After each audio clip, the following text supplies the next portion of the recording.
Assalamu alaikum wa rahmatullahi wa barakatuh. Ufawwidu amri ila Allah. Inna Allaha basirun bil ibad.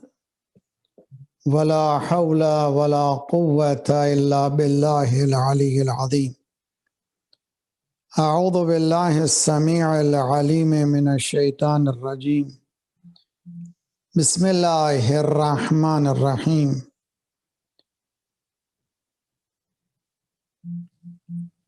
الحمد للہ الذی لم یشہد احدا حین فطر السماوات والارض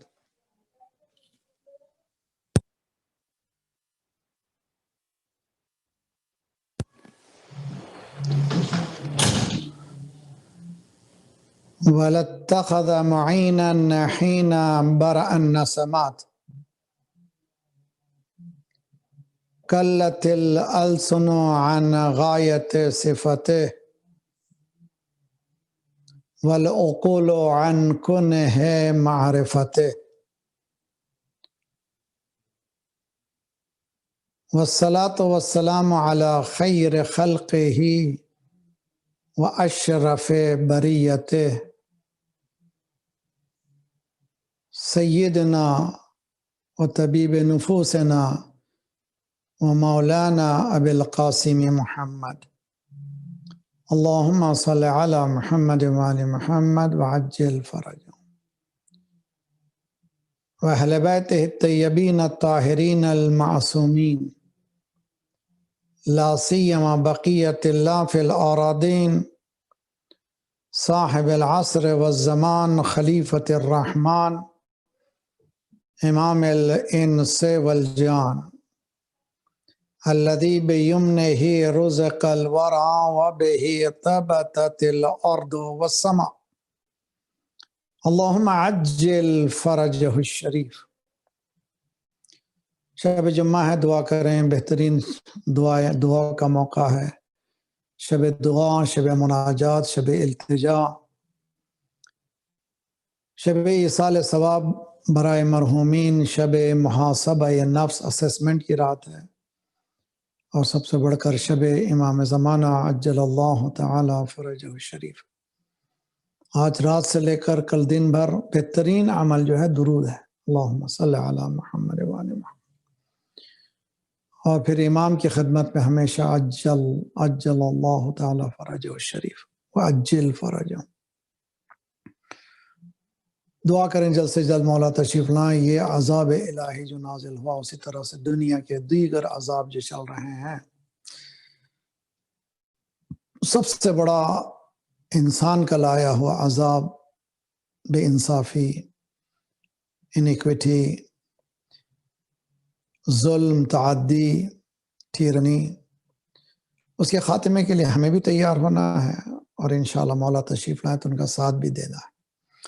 بسم اللہ الرحمن الرحیم۔ اللہم کل ولیک الحجت ابن الحسن صلواتک علیہ وعلی آبائے فی هذه الساعة وفی کل ساعة ولی وحافظ وقائد وناصر ودلیل وعین حتی تسکنہ ارضک طوعا وتمتعہ فیہا طویلا۔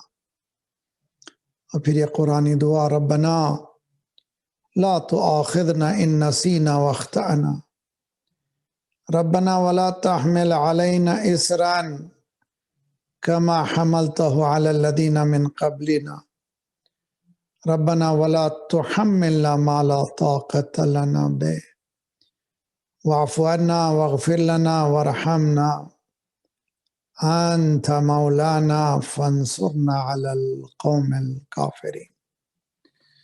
أما بعد فقد قال الله وهو أصدق القائلين وقوله الحق۔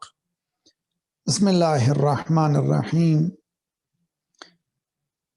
إنما المؤمنون الذين إذا ذكر الله وجلت قلوبهم وإذا تليت عليهم آياته زادتهم إيمانا وعلى ربهم يتوكلون الذين يقيمون الصلاة ومما رزقناهم ينفقون۔ قرآنی مومن کے عنوان سے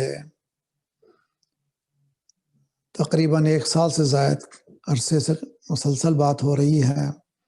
پہلے ہم نے سورہ مومنون کی چند آیتیں جو ابتدا میں مومنین کے صفات بیان کی ہیں، اس سے متعلق گفتگو کی۔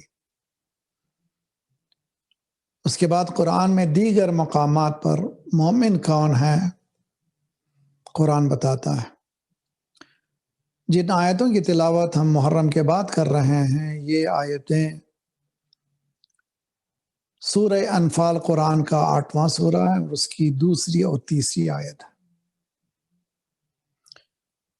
انما المؤمنون الذین اذا ذکر اللہ، مومن بس یہی ہے، بس اس کے علاوہ کوئی نہیں۔ انما کے معنی بس، اس کے علاوہ کوئی نہیں۔ ہم تو خصوصاً مومنین تو جانتے ہیں انما یرید اللہ، بس اس کے سوا کوئی نہیں۔ اہل بیت یہ کنفائن ہے، اسی طرح مومنین یہ کنفائن ہے۔ کون ہے؟ الذین، یہ وہ لوگ ہیں جب بھی اللہ کا ذکر آتا ہے وجلت قلوبہم، ان کے دل دھڑکنے لگتے ہیں،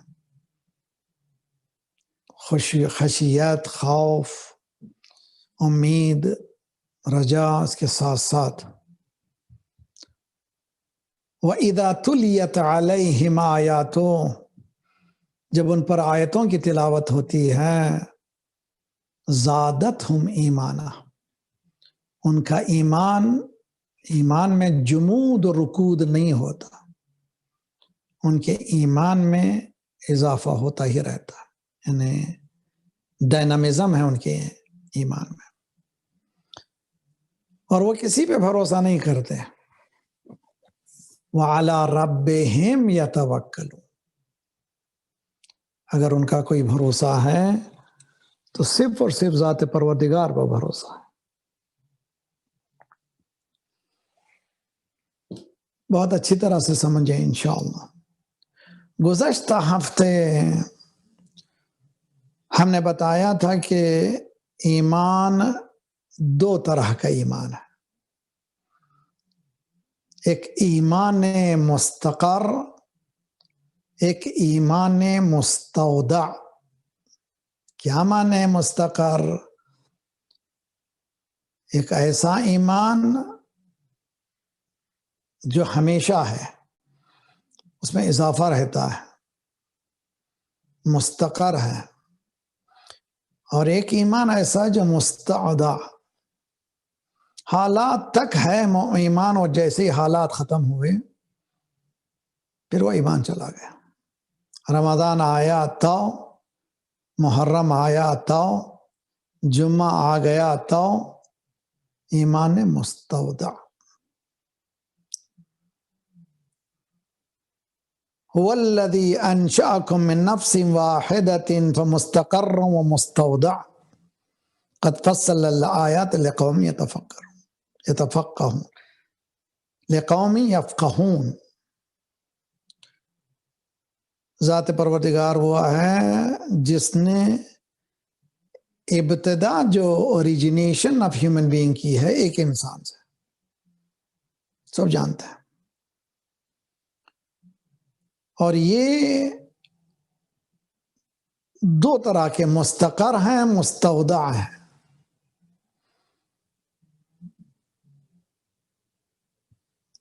یہ نفس انسان کیفیت اس کی مثلا شکم مادر میں فیٹس بدل رہا ہے، بڑھ رہا ہے، جہاں بڑھ رہا ہے وہاں پر مستقر بھی ہے، فی قرار مکین۔ میں تو کہا کرتا ہوں جنت جنین سے ہے، ماں کے شکم کو بھی جنین کہتے ہیں، آج بھی جو گاڑی اردو بولتے ہیں استعمال کرتے ہیں، ثقافتی اردو۔ جنین یعنی جہاں قرار ہے، یا ماں کے شکم میں قرار ہے یا جنت میں قرار ہے۔ کتنی خوبصورت چیز ہے، وہ استقرار و قرار ہے۔ جہاں قرار ہے وہاں ایوولوشن بھی ہے، اور ایک کیفیت یہ ہے کہ ایک دن ماں کے شکم سے باہر آنا ہے، مستودع بھی ہے۔ انسان مومن کا ایمان مستقر ہوتا ہے، مستودع نہیں ہوتا، ودا نہیں ہوتا، اس سے نکلتا نہیں ہے۔ گزشتہ ہفتے ہم نے بہت بحث کی ہے۔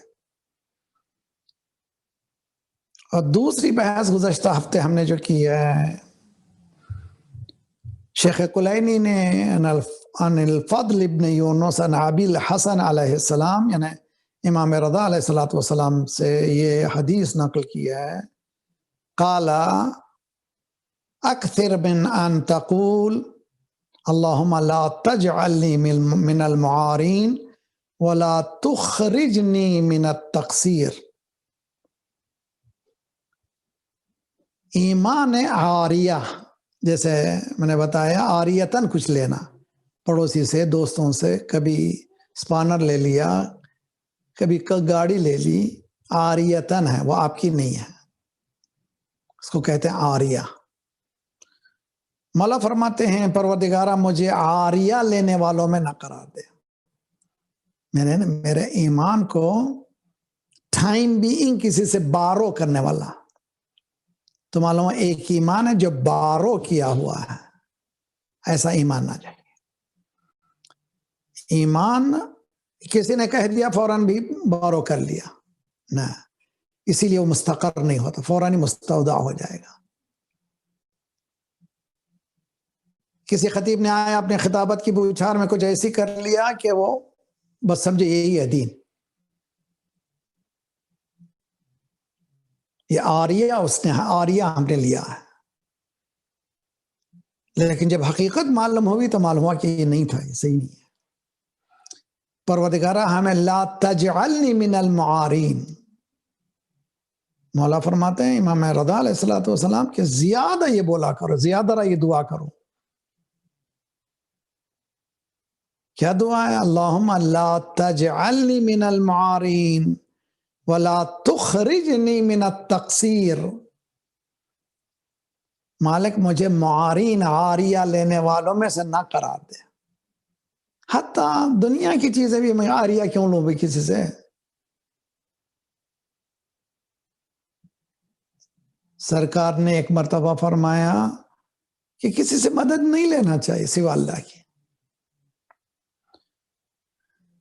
جب اس حدیث کو انشاء فرمایا تو کہتے ہیں کہ دسترخوان پر بیٹھے ہوئے اصحاب رسول جو چیز اس گوشے سے منگوانی ہوتی تھی خود جاتے تھے لاتے تھے، کبھی یہ نہیں کہتے ذرا سا، جیسے ہم لوگ کہتے ہیں ذرا سا ہاتھ بڑھاتے دے دیجیے ادھر۔ ایک گھوڑے میں بیٹھا ہوا اور ایک پہلو میں اس کا دوست کھڑا ہوا ہے، ہاتھ میں چابک ہوتا ہے، ہاتھ سے نکل گیا،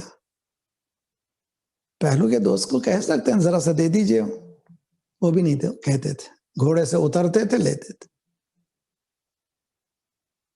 اللہ سے دعا کرنا کہ مالک کسی کا محتاج نہ کر آخر لمحات تک، حتیٰ کسی چھوٹی چیز لینے اور دینے میں بھی میں خود کروں، اپنے ہاتھ سے کروں، کیوں مانگوں، کیوں بولوں، اتنا تنگ کرو بہو کو کہ پریشان ہو جائے بہو، کبھی یہ لاؤ کبھی وہ لاؤ، کبھی یہ لاؤ کبھی وہ لاؤ، مثال دے رہا ہوں میں، نہ خود کرے۔ اس کی یہ بات تو سمجھ میں آتی ہے۔ اس کے بعد ولا تخرجنی من التقصیر، یہی ہے ہم جب بیان کرتے ہیں، ایک تو مونولاگ ہوتا ہے، ڈائلاگ نہیں ہوتا مجلسوں میں، اور نہ ہی مومنین میں عادت ہے کہ پوچھیں بھی تو بہت کم لوگ ہیں وہ جو بار بار یہی جو مولوی آتا ہے سیم کوسچن ریپیٹ کرتے ہیں، شاید تاکہ وہ اپنے مطلب کا جواب مل جائے، اپنے معلومات کو اضافہ کرنے کے لیے نہیں۔ بہت کم لوگ ہیں ایسے مومنین بھی، لیکن ائمہ معصومین علیہ السلام کے سامنے ان کی زندگی، ائمہ معصومین ہمیشہ انکریج کرتے تھے کہ سوال کرو، چنانچہ خطبات کو روک کر کے پوچھا جاتا، مولا کے خطبے کو روکا جاتا، مولا سمجھ میں نہیں آیا، سمجھا کہ آگے بڑھیے۔ شاید ہماری مجلسوں میں ایسا ہو جائے تو غیرہ ممبر پہ جا بھی نہ سکے۔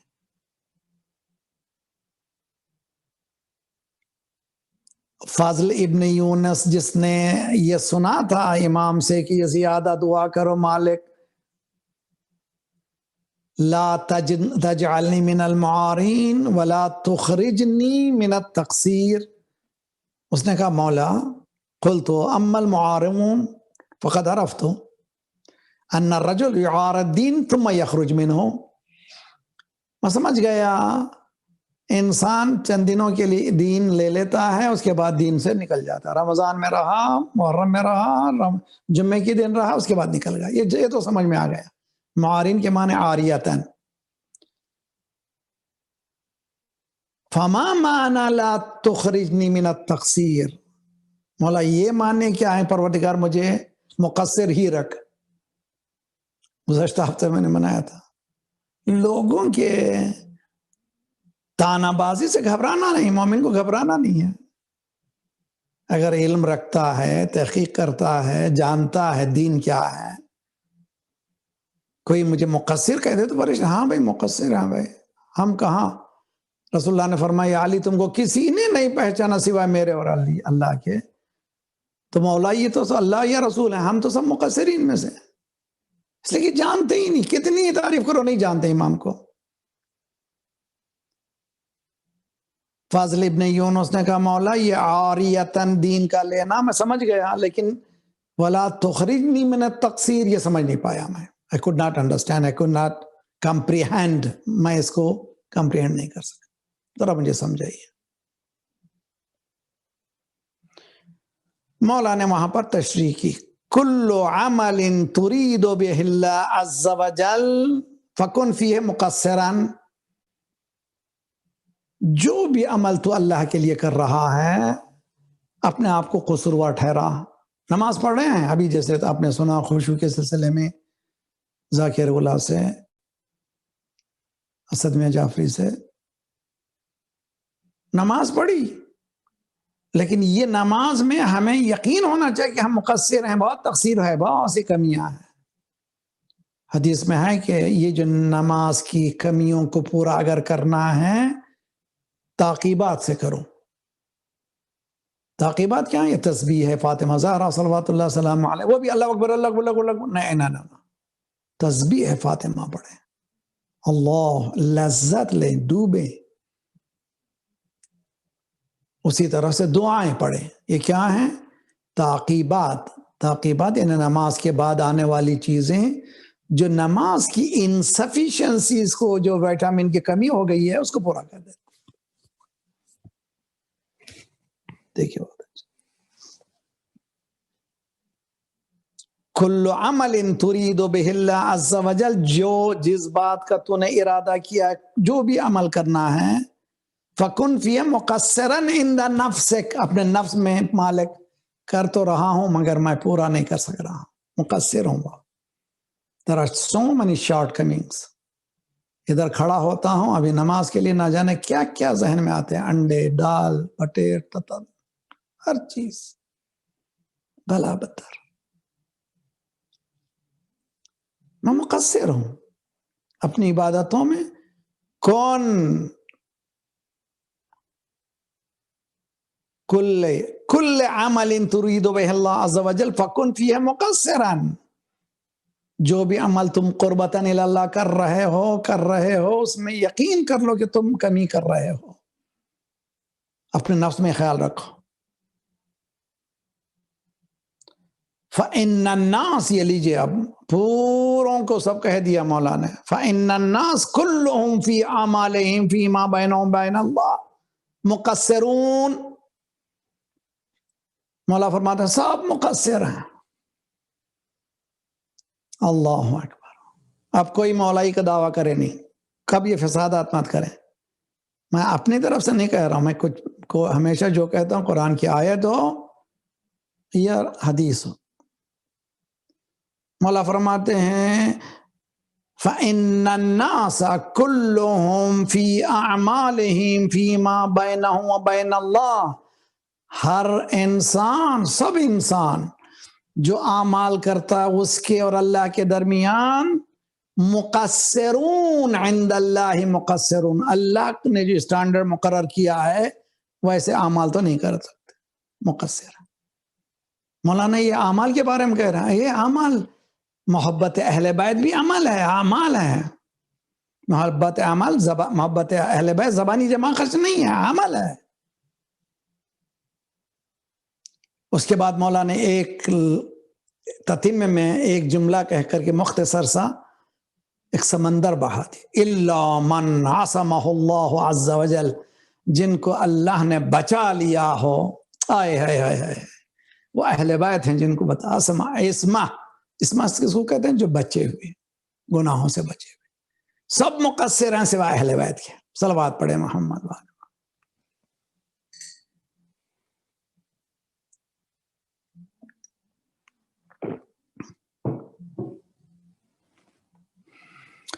ایمان کی حقیقت یہ ہے کہ اس کے درجات ہیں, مراتب ہیں, اور یہ درجہ و مراتب اکارڈنگ ٹو دی پوزیشن اعمال کم و زیادہ ہوتے رہتے ہیں. امام خمینی رحمۃ اللہ نے اپنی زندگی میں یہ کہہ کر کے بیان ہے مولا امام خمینی کا, فرماتے ہیں کہ اگر میں نے کسی کی تعریف کی ہے, میں نے زندگی میں اچھا انسان تھا, اگر اس کا کردار بدل گیا ہے, میری تعریف کا اس کو کوئی فائدہ ہونے والا نہیں ہے. اس کو ایگزسٹنگ حالت پر جج کرو. اللہ اکبر. اللہم پروردگارا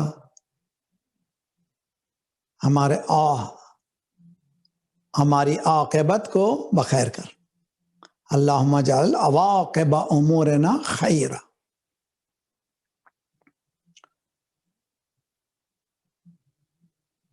اسی لیے قرآن کہتا انما المؤمنون الذین اذا ذکر اللہ وجلت قلوبہم, جب بھی مومن کے سامنے اللہ کا ذکر آتا ہے ان کے دل دھڑکنے لگتے ہیں, ڈرنے لگتے ہیں, خوف سے, امید سے, خشوع سے. یہ خوف, یہ خشوع, یہ حضور قلب, اس کا سمجھنا ذرا سا مشکل ہے, لیکن ایسا نہیں کہ اگر مشکل ہو تو قرآن بتا رہا ہے کہ لا یکلف اللہ نفسا الا ما وسعها. ہم نے اتنا دیا جتنی وسعت ہے, کیپیسٹی اللہ نے دی, ذرا کوشش کرے تو سمجھ میں آ جاتی ہے بات. کہ یہ جو وجلت قلوبہم ہیں, یہ کیا کیفیت ہے؟ اپنے دل کی کیفیت کو. پولیس والا سامنے سے گزرا, کیا کیفیت ہے؟ اور ہم نے کچھ کیا ہی نہیں, ڈرنا کیا؟ لیکن اسپیڈ جا رہے تھے, یا ایک اسٹاپ سائن پہ نہیں رکا, کوئی نہ کے خلاف کیا ہے قانون کے, اس وقت کیا ہوگا آپ کا دل؟ وہ بھی وجل ہے. ایک مرتبہ آفیسر کے سامنے انٹرویو کے لیے جا رہے ہیں, وہ قلب میں وجل ہے. وہ یہ جو وجل ہے, یہ جو انٹرویو میں آفیسر سمجھ کے جا رہے ہیں, جاب کا مسئلہ وغیرہ, یہ جو آپ کی دھڑکن ہے جو تیز ہو رہی ہے, یہ برے معنوں میں نہیں ہے. اس لیے کہ سامنے والے کو آپ باحیثیت سمجھ رہے ہیں, وجل ہے. محبوب اپنے حبیب سے ملنے جا رہا ہے,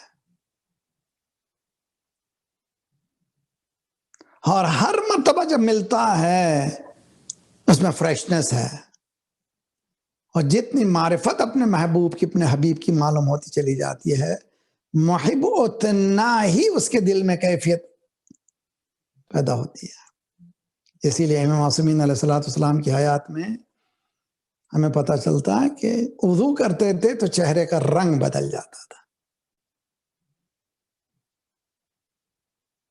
سرکار رسالت میں نماز پڑھتے تھے, آپ سنتے ہیں کہ ایسے جیسے شکم سے آواز آ رہی ہو کسی چیز کے پکنے کی. نہیں سمجھ, ہم نہیں پہنچ پاتے وہ, اس لیے کہ یہ علی اللہ کو کسی نے نہیں پہچان. یہ پہچان معرفت جتنی زیادہ ہوگی اتنا وجل, اتنا ہی انسان میں وہ کیفیت. تو اسی لیے ہمارے ہاں معرفت کو بہت زیادہ زور دیا گیا عبادت سے.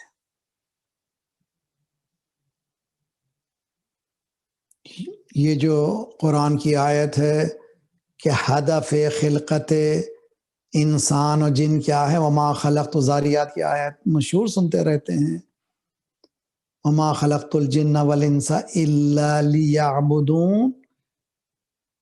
ہم نے جن و انسان کو نہیں پیدا کیا مگر عبادت کے لیے. برادران اہل سنت کے مفسرین ہمارے پاس ائمہ معصومین براکٹ میں یعرفون یعبدون یعنی معرفت میں جتنا اضافہ ہوگا اس وجل میں اضافہ ہوگا، اس خشیت میں اضافہ ہوگا، اس خضوع میں اضافہ ہوگا. تو کس پہ کام کرنا ہے؟ معرفت پہ کام کرنا. اور جتنی معرفت پہ کام کریں گے، جتنا ہم معرفت بڑھاتے چلے جائیں گے، اتنا ہی ہمارے اعمال میں پختگی پیدا ہوتی چلے گی. جن کا عمل ہو بے غرض اس کی جزا کچھ اور ہے. جس کا عمل ہو بے غرض اس کی جزا کچھ اور ہے. حور و خیام سے گزر، بادہ و جام سے گزر. تو ابھی راہ گزر میں ہے، قید مقام سے گزر. پارس و شام سے گزر، مصر و حجاز سے گزر. اے ہے تو ابھی راستے میں ہے یار. یہ کیا چکر لگایا ہے؟ میں میرا خاندان، میری پوزیشن، میرا مقام کیا ہے؟ تو ابھی راہ گزر میں ہے. قید مقام سے گزر. یہ مقام مجھے علامہ کہیے، مجھے ابا اڑائیے، مجھے یہ کیجئے، میں یہ ہوں، میں وہ ہوں، یہ سب قیدیوں کی باتیں ہیں. امامے کے قیدی، کعبہ کے قیدی، شیروانی کے قیدی، ٹوپیوں کے قیدی، ہم لوگ قیدی ہیں.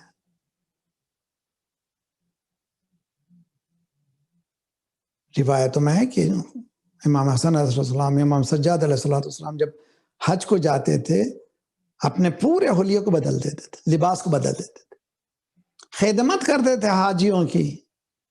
جب معلوم ہوتا تھا پہلو والے سر پیٹتے تھے، مولا یہ کیا ہو گیا، کیا غضب کر دیا. یہاں تو پہلے فون، میں مولانا باقری بات کر رہا ہوں، پہلے سے دھمکی، پہلے سے مولانا کی دھمکی. قید مقام.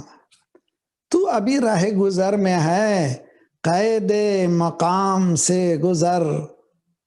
مصر و حجاز سے گزر، پارس و شام سے. مصر و عجیب و غریب ہے. مصر و حجاز، میں مصری ہوں، میں حجازی ہوں، میں یہ ہوں، میں حیدرآبادی ہوں، میں پاکستانی ہوں، میں علی پوری ہوں، میں بنگلوری ہوں، میں امروہی کا ہوں، میں فلاں کا ہوں. میں ایک مثال دے رہا ہوں کہ ایسا نہ ہو کہ لوگ پکڑ لیں ہر چیز کو. قید ہے یہ. میں اس زمین کا ہوں. اس زمین، ہر کوئی ہے اس زمینی میں. یہ جہاں اس کا ہے، میرا کچھ بھی نہیں ہے. ایک جملہ گزشتہ ہفتے کہا تو پھر بھی اس کی قدر کیجئے، میری طرف سے نہیں ہے. زندگی بھر تک میں میرا. اب جب جہاں کہ میں نے غور سے دیکھا تو نہ میں ہوں نہ میرا ہے. سب کچھ وہ ہے اور اس کا ہے. اسی سورہ انفال کی آیت، وَاعْلَمُوا أَنَّ اللَّهَ يَحُولُ بَيْنَ الْمَرْءِ وَقَلْبِهِ وَأَنَّهُ إِلَيْهِ تُرْجَعُونَ. چھوڑیں تمام چیزوں کو، بلندیوں پہ جائیں. تو ابھی رہ گزر میں ہے، قید مقام سے گزر. مصر و حجاز سے گزر، شام، پارس و شام سے گزر. جس کا عمل ہو بے غرض اس کی جزا کچھ اور ہے. بے غرض عمل ہو، اگر بے غرض عمل ہے تو ایک ضربت ثقلین کی عبادت سے بہتر. صلوات پڑھے محمد وعلی محمد.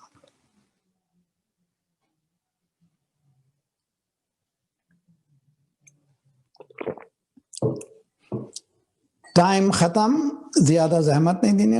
اتنا آج کا میں ہضم کروں، آپ تو مومنین ہیں، میں اپنے آپ کو دوسروں کو کیا کہوں، میں خود تیار ہوں اس کے لیے.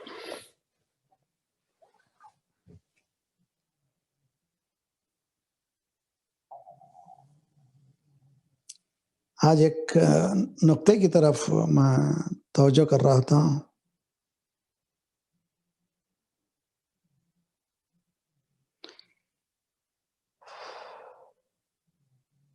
صلی اللہ علیہ یا ابا عبد. حضرت عباس نے علیہ السلام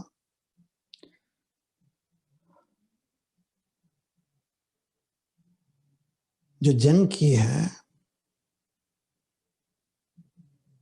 پانی لانے کے لیے، ایک اکیلا پورے پہرے کو توڑا ہے. علی کا بیٹا ہے، اس کی جواں مردی وہاں معلوم ہو رہی ہے. پانی قبضے میں آ چکا ہے.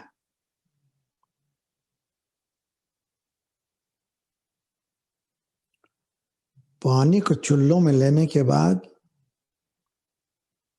مقاتل کی جو الفاظ ہیں ان پہ غور کریں آپ.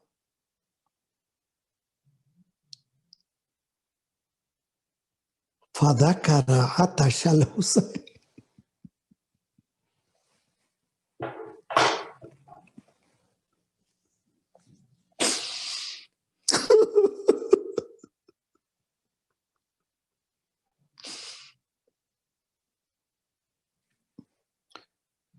پانی چلوں میں لے کر کے کس کی پیاس کو یاد کیا؟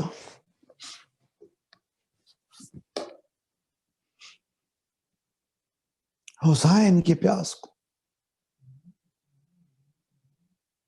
شیعتی ما ان شربتم ما ان شربتم ما وعدبن فذکرونی. اے میرے چاہنے والوں، جب کبھی پانی پینا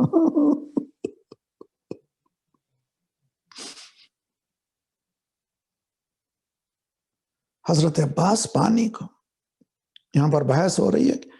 علی اصغر پیاسے تھے، سکینہ پیاسی تھی، بچے پیاسے تھے. حسین کی پیاس کیوں یاد کر رہے ہیں؟ حسین کی پیاس کو عباس.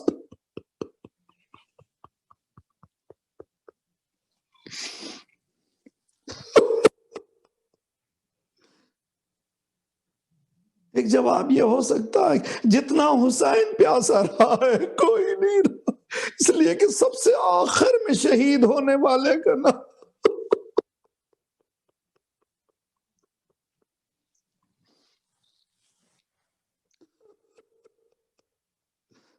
حسین ہے.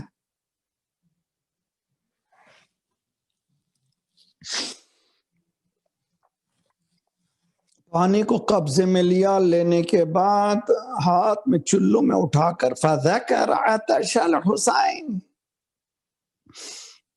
حضرت عباس نے کیا یاد کیا؟ حسین کی پیاس کو. کیوں حسین کی پیاس یاد آئی؟ کہ ولایت ہے، وہ روح کائنات ہے، وہ اگر پیاسا ہو جائے تو کائنات پیاس کی.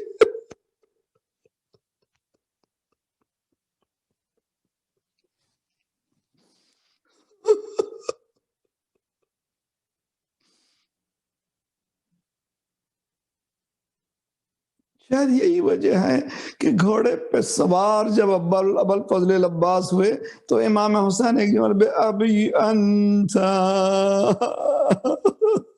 بے نفسی یا ابوالفضل، میرا نفس تجھ پہ قربان. ہم لوگ کیا پڑھتے ہیں زیارت میں؟ بے بی انتم و ام، آپ پر، ہماری ماں باپ، ہمارے ماں باپ آپ پر قربان ہیں. لیکن ایک عباس ہے جس پر حسین کہہ رہے ہیں میں تجھ پر قربان.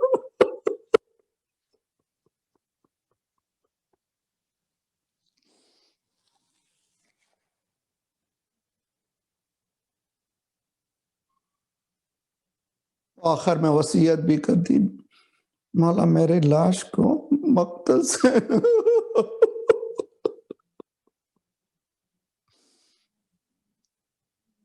میں ان بچوں کا شرمندہ ہوں. شاید یہ ہے کہ جس طرح سے باب علم ہے علی ابن ابی طالب، یہ باب سید الشہداء ہے ابو الفضل العباس بین الحرمین. اب جب بھی نیوز سنتے ہیں بین الحرمین یعنی وہاں جائیے، پہلے اجازت لیجئے پھر حسین کے پاس جائیے. صلی اللہ علیہ یا ابا عبداللہ وعلى الأرواح التي حلت بفنائك وناخت برحلك عليكم من السلام أبدا ما بقيت وبقي الليل والنهار. السلام على الحسين وعلى علي بن الحسين وعلى أولاد الحسين فيا ليتنا كنا معكم فنفوز معكم. شب جمعہ یہ وبا دنیا بھر میں پھیل چکی ہے، مسلسل پھیل رہی ہے، جو حالات یہاں کے بھی سن رہے ہیں آپ. پھر بھی ہماری غفلت میں کوئی کمی نہیں آئی، کوئی بیدار ہونے کے لیے انسانی معاشرہ تیار نہیں. فلسطین چل رہا ہے، یمن میں بھوکوں بچے مر رہے ہیں، پھر ہی پوچھ رہے ہیں یہ عذاب کیوں؟ بسم اللہ الرحمن الرحیم. یا من لطیف لم یزل الطف بنا فیما نزل انت القوی نجنا ان قہرک یوم الخلل خمسۃ نطفی بہا حر الوباء الحاتم المصطفى والمرتضى وابناهما والفاطمة عباده من نسلهم قد جاءنا من فضله العابد والباقر والصادق والكاظم ثم رضا ثم التقي ثم النقي والعسكري والحجة الله الذي من أمرك القائم. پروردگارہ ان مقدس ہستیوں کا واسطہ شب جمعہ ہے، ہمارے ان آنسوؤں کی قسم ہمارے گناہوں کو بخش دے، آئندہ گناہوں سے تو اپنے ید قدرت سے بچا لے. پرچم اسلام کو بلند فرما، دشمنان اسلام کو، دہشت گردوں کے سرغنوں کو تہس نہس کر دے. مظلومین مومنین کی مدد فرما، مومنین مظلومین کو قیام کرنے کی توفیق عنایت فرما. مومنین دنیا بھر میں جہاں جہاں ان کے جان مال آبرو اور عزت کی حفاظت فرما. جو پریشان حال ہیں ان کی پریشانیوں کو دور فرما، بے روزگاروں کو روزگار عنایت فرما، مقروضوں کے قرضوں کا ادا فرما. جو بیمار ہیں خصوصاً کووڈ کے حوالے سے یا کسی اور بیمار مالک ان سب کو صحت کامل عاجلہ عنایت فرما. ہمارے جسمانی امراض کے ساتھ ساتھ روحانی امراض میں غرور و حسد و کبر و نفاق و نخوت و غیبت کو دور فرما. جو گودیاں خالی ہیں انہیں پر کر دے، جو لڑکے لڑکیاں بن بیاہ کے ہیں ان کی بیاہ کر دے. صفوف مسلمین کو متحد کر دے، ہمیں بانٹنے والی صہیونی قوتوں کو بانٹ دے. مالک پروردگارہ مظلومین خصوصاً یمن پر جو ظلم کرنے والے، فلسطین پر اور چائنا میں مسلمانوں پر، کشمیریوں پر، جہاں جہاں انسانوں پر ظلم ہو رہا ہے، ظالم کو ان کے کیفر کردار، ظالمین کو ان کے کیفر کردار تک پہنچا. مالک شب جمعہ ہمارے مرحومین ہمارے دروازوں کی طرف دیکھ رہے. مالک ہمارے مرحومین کے گناہوں کو بخش دے، ان کے برزخی حالات کو بہتر سے بہتر کر دے. مالک ہماری اور آئندہ آنے والی نسلوں کی ایمان کی حفاظت فرما. پروردگارہ مراجع رہبر کے سائق ہمارے سروں پر سلامت رکھ. انقلاب اسلامی کو انقلاب مہدی تک ملا دے. جلد سے جلد مولا کا ظہور فرما، ہم سب کو ناصروں میں شمار فرما. ایک سورہ الحمد 3 اخلاص سارے اپنے اپنے مرحومین کے ساتھ، خصوصاً ڈاکٹر قلب صادق کے لیے جس ایک عظیم شخصیت کو ہم نے کھو لیا ہے، ان کے لیے ایک فائدہ فاتحہ پڑھیے. بسم اللہ الرحمن الرحیم. الحمدللہ.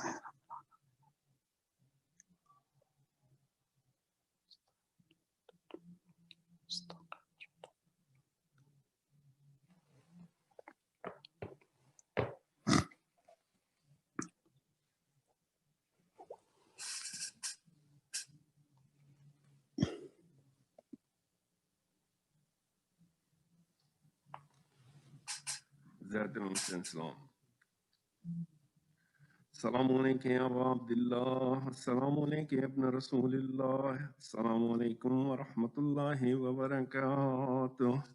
السلام علیکم یا وارث آدم صفوت اللہ، السلام علیکم یا وارث نوح نبی اللہ، السلام علیکم یا وارث ابراہیم خلیل اللہ، السلام علیکم یا وارث موسیٰ کلیم اللہ، السلام علیکم یا وارث عیسیٰ روح اللہ، السلام علیکم یا وارث محمد حبیب اللہ، السلام علیکم یا وارث امیر المومنین ولی اللہ، السلام علیکم یا محمد ابن المصطفیٰ، السلام علیکم یا ابن علی علی المرتضی، السلام علیکم ابن فاطمة الزہراء، السلام علیکم ابن خدیجة الکبریٰ، السلام علیکم یا صار اللہ وابن سارہ والوتر المعتور، أشهد أنك قد قمت الصلاة وآتيت الزكاة وأمرت بالمعروف ونهيت عن المنكر وأطعت الله ورسوله حتى أتاك اليقين، ولعن الله أمة قتلتك، ولعن الله أمة ظلمتك، ولعن الله أمة سمعت بذلك فرضيت به. يا مولاي يا أبا عبد الله، أشهد أنك كنت نورا في الأسلاب الشامخة والأرحام المطهرة، لم تنجسك الجاهلية بأنجاسها، ولم تلبسك من مده الهمات ثيابها، وأشهد أنك من دائم الدين وأركان المؤمنين، وأشهد أنك إمام البر التقي الرزي الزكي الهادي المهدي، وأشهد أن الأئمة من ولدك كلمة التقوى وأعلام الهدى والعروة الوثقى والحجة على أهل الدنيا، وأشهد الله وملائكته وأنبياءه ورسله أني بكم مؤمن وبإيابكم موقن بشرائع ديني وخواتيم عملي، وقلبي لقلبكم سلم وعمري لعمركم، متبع صلوات الله عليكم وعلى أرواحكم وعلى أجسادكم وعلى أجسامكم وعلى شاهدكم وعلى غائبكم وعلى ظاهركم وعلى باطنكم. زيارة علي أكبر عليه السلام. السلام علیکم ابن رسول اللہ، السلام علیکم ابن نبی اللہ، السلام علیکم ابن امیر المومنین، السلام علیکم ابن حسین الشہید، السلام علیکم ایہا الشہید وابن الشہید، السلام علیکم ایہا المظلوم وابن المظلوم، لعن اللہ امتا قتلتک، ولعن اللہ امتا ظلمتک، ولعن اللہ امتا سمعت بذالک فرضیت به. زیارت شاہ شہداء کربلا علیہ السلام. السلام علیکم یا اولیاء اللہ واحباہ، السلام علیکم یا اصفیاء اللہ وعبداہ، السلام علیکم یا انصار دین اللہ، السلام علیکم یا انصار رسول اللہ، السلام علیکم یا انصار امیر المومنین، السلام علیکم یا انصار فاطمة الزہراء سیدۃ نساء العالمین، السلام علیکم یا انصار ابی محمد الحسن ابن علی الزکی الناصح الامین، السلام علیکم یا انصار ابی عبداللہ و ابی انتم و امی طبتم و طابت الارض التي فیہا دفنتم وفزتم فوزا عظیما، فیا لیتنی کنت معکم فافوز معکم. زیارت حضرت عباس علمدار علیہ السلام. السلام علیکم ابن امیر المومنین، السلام علیکم ایہا العبد الصالح المطیع للہ ولرسولہ، اشہد انکا قد جاہدت ونصحت وصبرت حتی اتاک الیقین، لعن اللہ الظالمین لکم من الاولین والآخرین والحقہم بدرکہ الجحیم.